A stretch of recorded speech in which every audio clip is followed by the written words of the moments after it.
Hello everyone, this is Dawn here for our Life Daily with Dawn. Today we're doing a 7-day series on the passage to a new society, and we are talking about the 7 gates that we will pass through in the next 7 years, and the 7 wonders of the soul, which are faith, hope, love, healing, growth, passion, beauty. And those 7 wonders are always an opportunity for us to experience life and life to the full, and to do that by connecting to those 7 soul wonders that are within us and within the heart of humanity itself. So that's today we're talking about the year that we're in right now, 2020, this situation that has suddenly affected all of our lives here in the beginning, in the first quarter of this year, and will likely be with us for some time as we move through it. And my view is that every challenge includes the seed of an equal or greater opportunity. And the 7 gates that I was shown correspond loosely to 7 years. But I did want to mention here, in case I didn't say this yesterday in the introduction to the series, that we all move through these at our own pace, and it's not necessarily sequential. However, there is a collective theme to the next 7 years, and so I'm speaking to that collective theme. And in these videos, the passage to a new society, we're really looking sort of, more broadly at what that's going to look like for our collective experience. But as you're listening, really lean into, what's here for me in my life, and how can I further activate this wonder of the soul. And I'll always put any specific links in the description box below, so you can look for that as well. So today we are talking about 2020, which is all about faith. It's about a foundation. The opportunity here is for us to really tap into stability and strength and steadiness. My little catchphrase or theme for this year, for our collective journey together, is, steady the ship.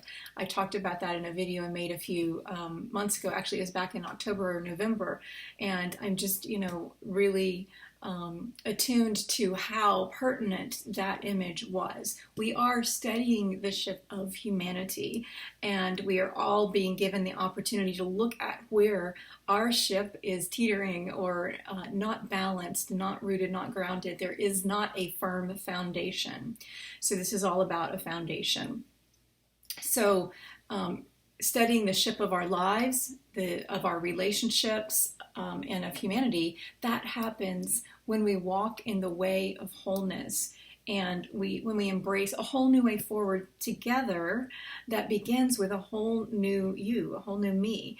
And so wholeness is really something that runs through each of these 7 wonders of the soul.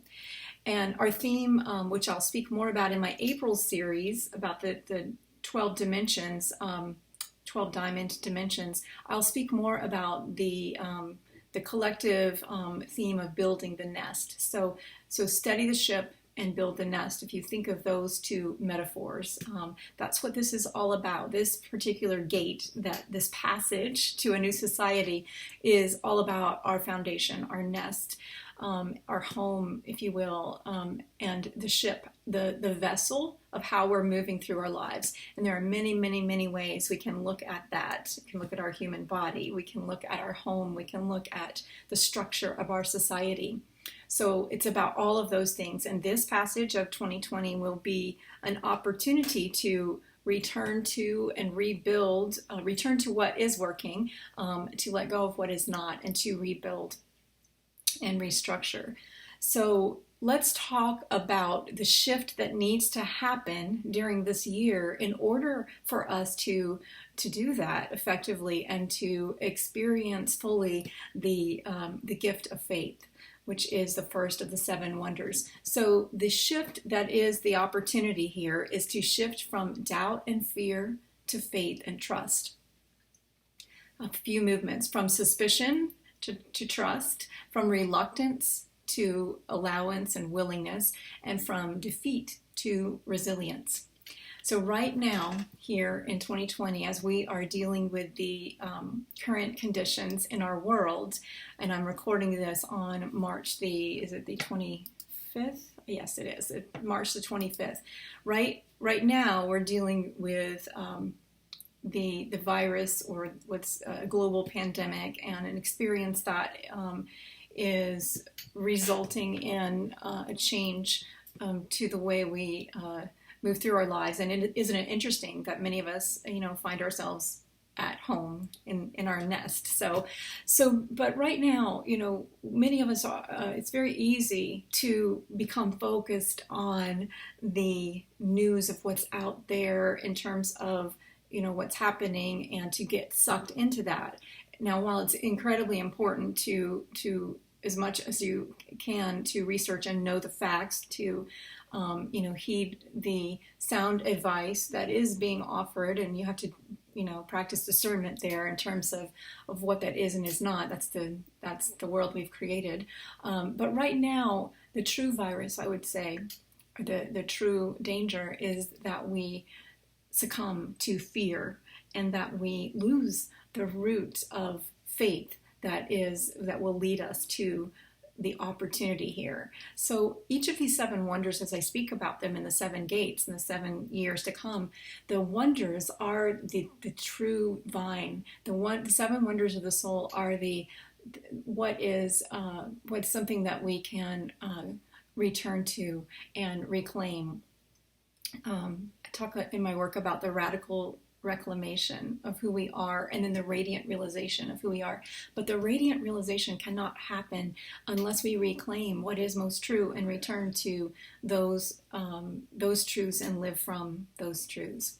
So fear is something that spreads like wildfire through society and through a home and through individuals, and it will destroy.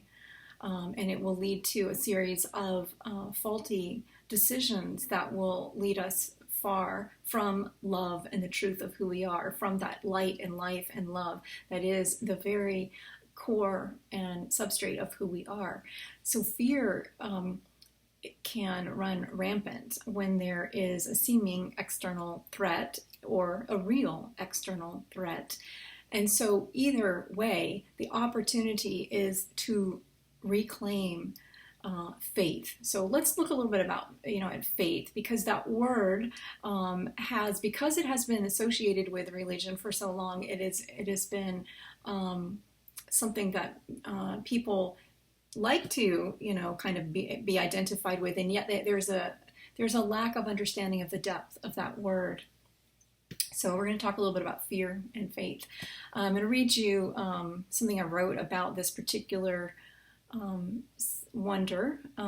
First a quote from Khalil Gibran that's beautiful. Doubt is a feeling too lonely to know that faith is its twin brother.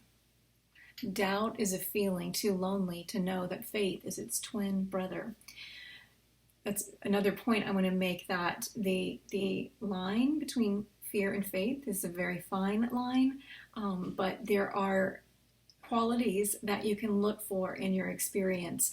Really, if you return to the experience you are having as you move through life, in your home, in your own, in your own body, in your own experience of any given circumstance, you'll be able to feel what is true and what is not. And that is the larger opportunity that these 7 gates lead us into.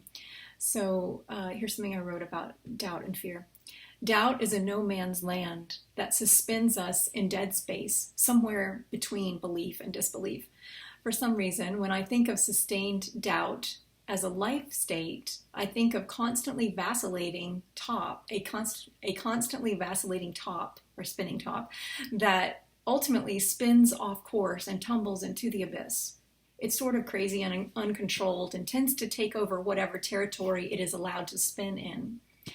That's my take on doubt that's uncontrolled and uncontained, and leaves you, when left as a defining energy, alone and lonely. I do think doubt has a role to play in our lives, particularly as a state which each of us must pass through in order to find true faith, In fact, I think I have acknowledged doubt and taken it seriously.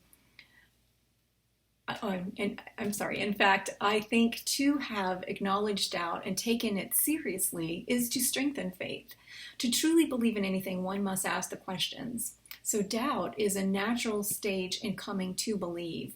We learn from everything in life, and questioning and exploring are solid tools to keep employing in your life. So I used to talk about questions being quest ions, something that leads us in the direction of truth. And the trail to that truth is a winding one sometimes.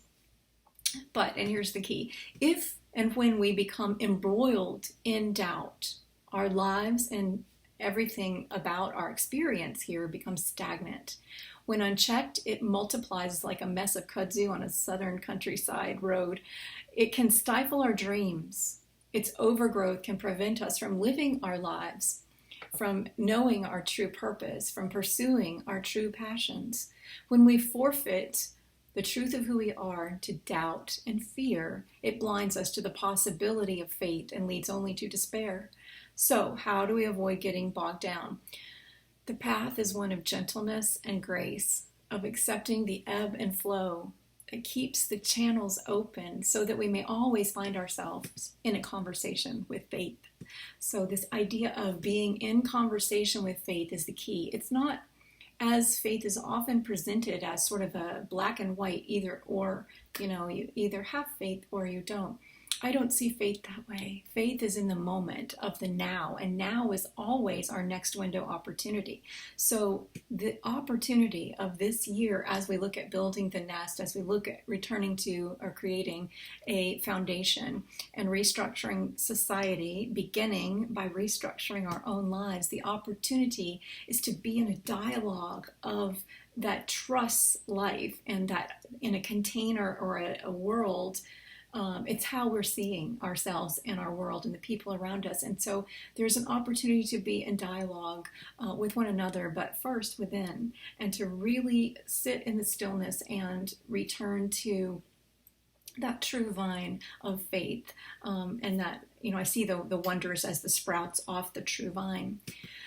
So I talked in this article about how I do that, and so I return to this, what I call the streams of my soul, and for me there are three big buckets, if you will, that I draw from, and those I used to describe them as art, healing, and faith. Art being a creative approach, the commitment to create rather than consume, and then healing is always to be opening up to a more excellent way, and to not so much about healing in just the fixing kind of realm, but that is a part of it. But and the broader understanding of that, and then faith for me is foundational. I've been very fortunate in my journey through this life because faith, the trust that in the big picture, as I always say, in the end, that it's beautiful, and that life is a gift, and that orientation has been something that has been incredibly beneficial to me in my own journey, and I've always just sort of had that, and it's a gift that I was given, and yet I do believe that we can cultivate faith. We can cultivate each of these 7 wonders in the years ahead. So as we pass through this gate of 2020 and see the opportunities to choose faith over fear, to choose trust over doubt, and to really look at how we are moving through the world, let's really ask those hard questions about, am I, in this moment of this experience, am I living from fear or am I living from faith and trust?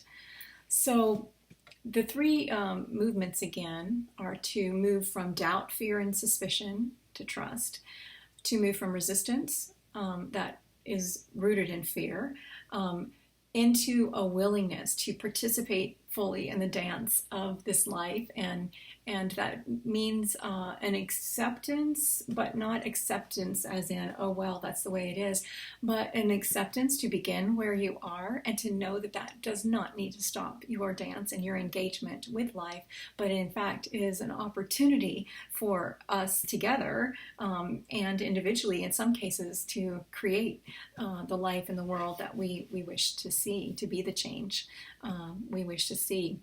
So shifting doubt to faith, we've got to start where we are. We've got to start where we are, and that means we have to acknowledge the fear that is in us, and it's in all of us, and the fear that is swirling around us, but begin within. And so I want to I'm going to make a turn here. So some of you may not be interested in this, but I feel led to speak about it. So I'm going to draw from, what is the root for me of something that I know to be true. And I'm going to talk a little bit about Jesus and how he walked through this world and lived his life. And I'm going to share a passage that I was given to share with you as well in terms of this larger subject.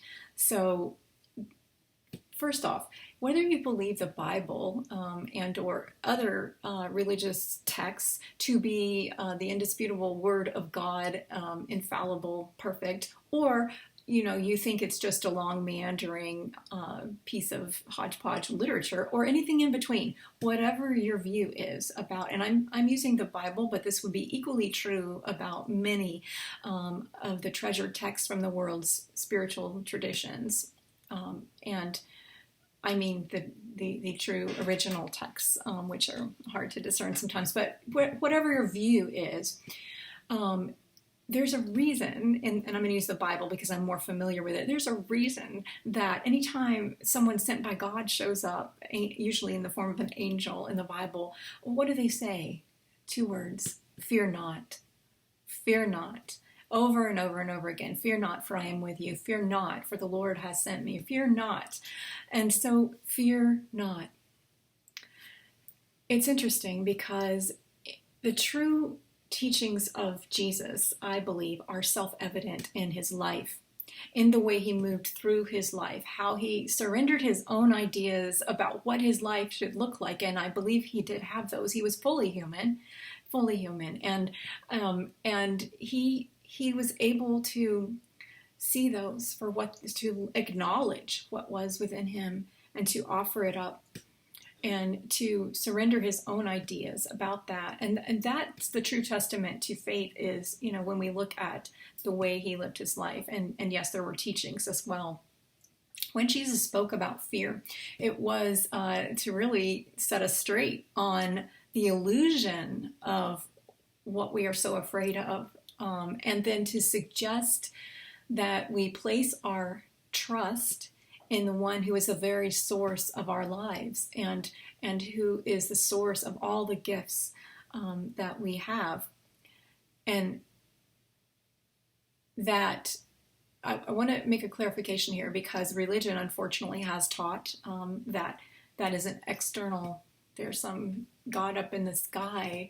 I don't believe that's what Jesus taught at all. I believe that he was speaking of the one light and the one life and the one love that is the very nature of who we are, and it is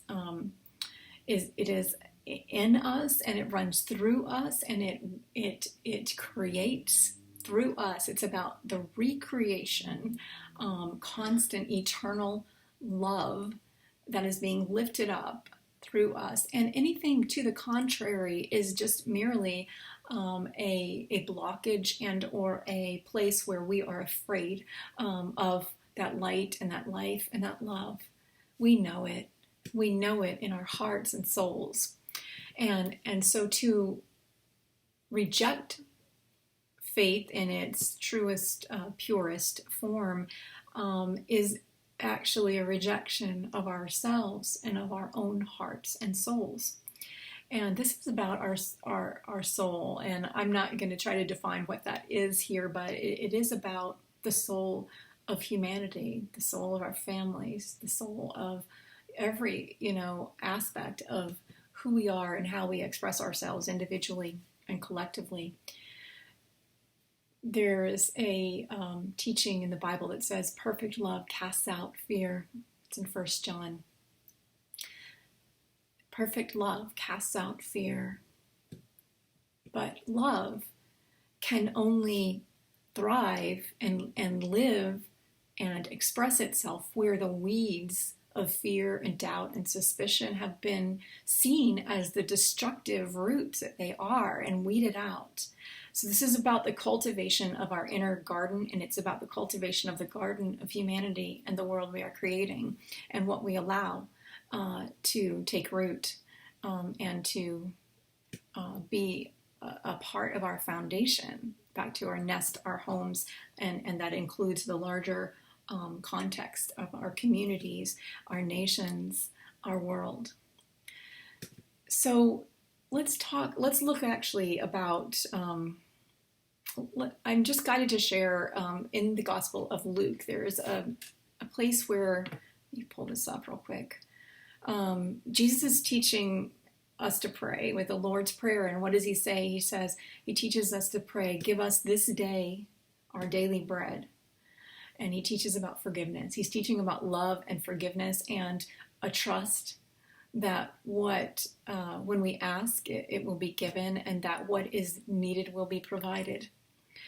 And it really is about faith, this prayer he's teaching. And that's in chapter 11 of Luke. And immediately after that, there's some interesting things that happen in terms of his teachings. And so immediately after he teaches us to pray, the disciples to pray, and there are all these people around him, right, watching what he's doing. He encounters, he's healing, and he's what was described in the writings by the authors of the Gospels as casting out demons. And that's how it was understood at that time. But he's healing and he's teaching.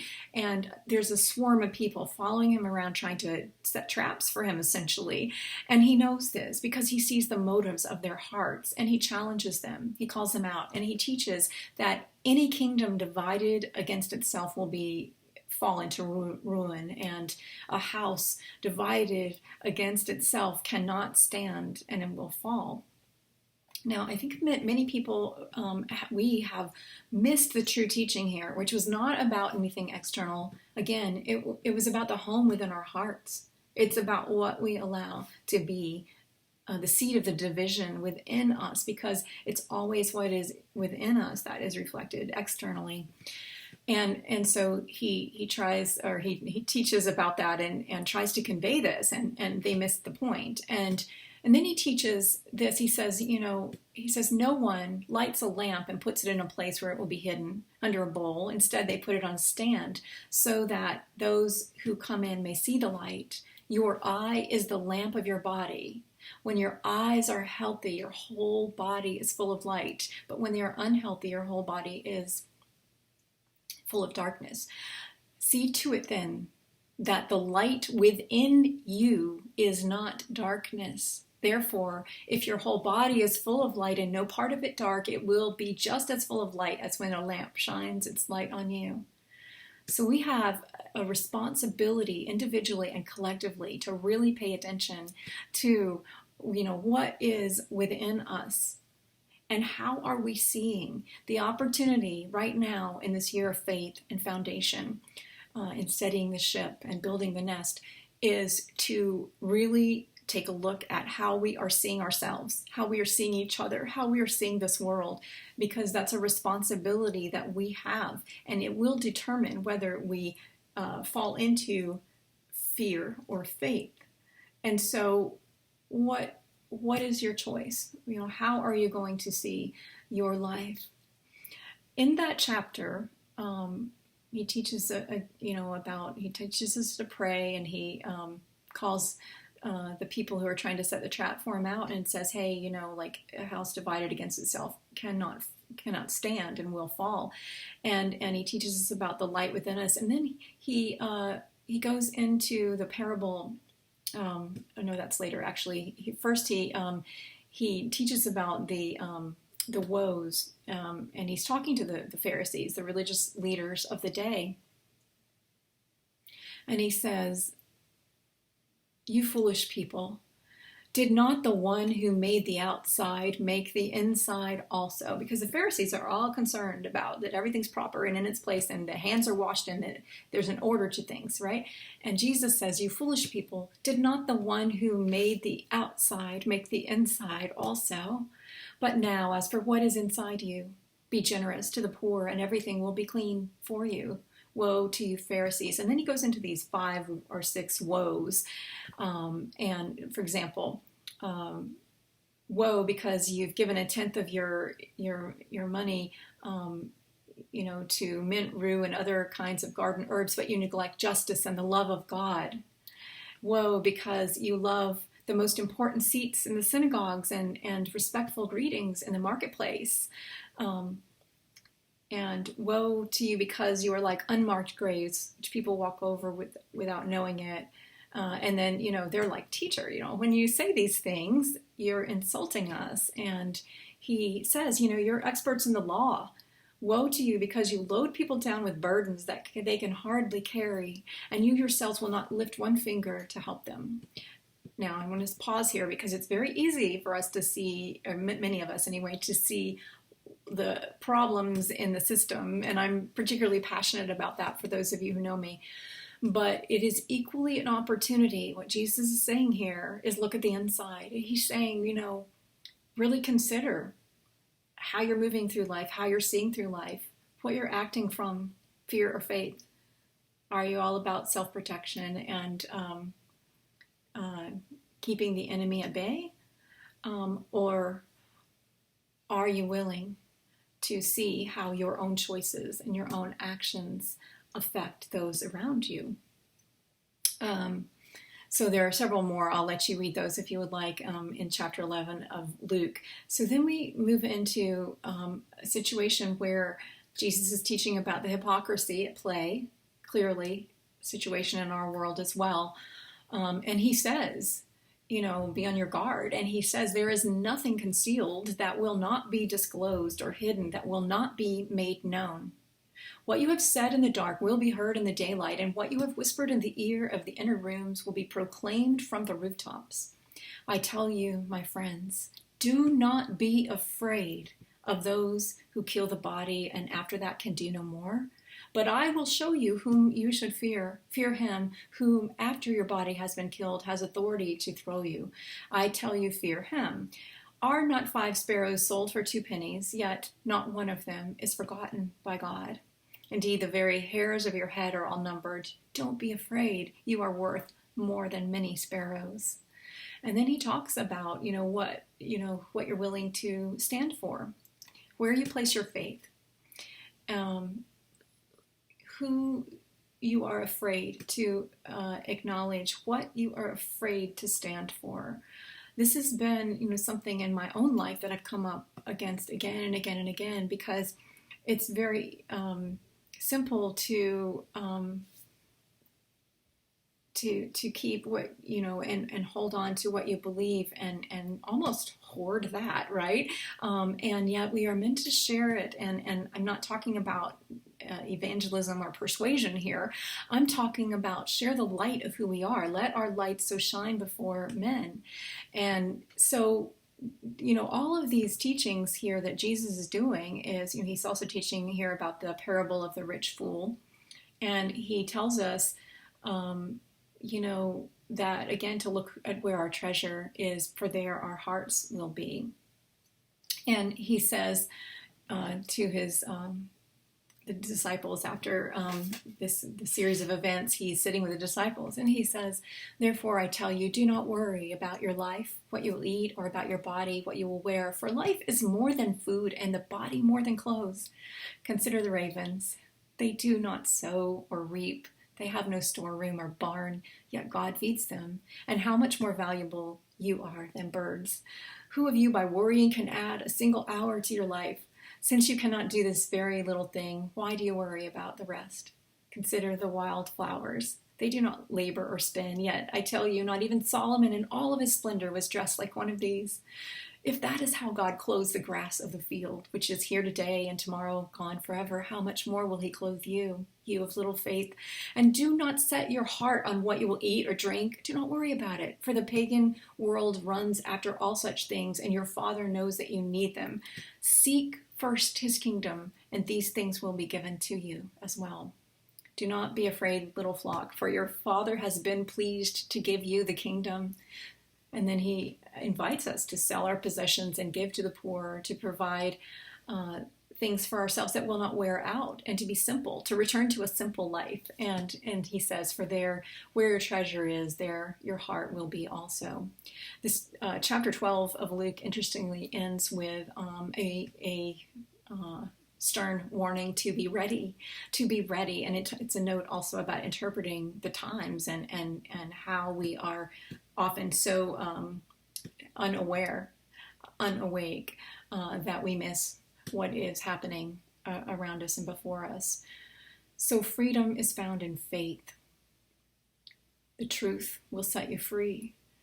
And when the question is really this: will we dare to see the truth of what we have allowed to live within our hearts? Will we dare to see the truth of what we have allowed to take root in our world? Will we see the truth of where our treasure truly lies? And will we seek first the kingdom that Jesus talked about, a kingdom that is perhaps an invisible kingdom, but it is a kingdom very much alive, and it is the gates that are being presented to us in these next 7 years. They're passages into the kingdom that is an everlasting kingdom, and it is one that begins where when we place our treasure, or return to the true treasure that is within us, that is the inherent gift of who we are, as born free and created free and meant to live free.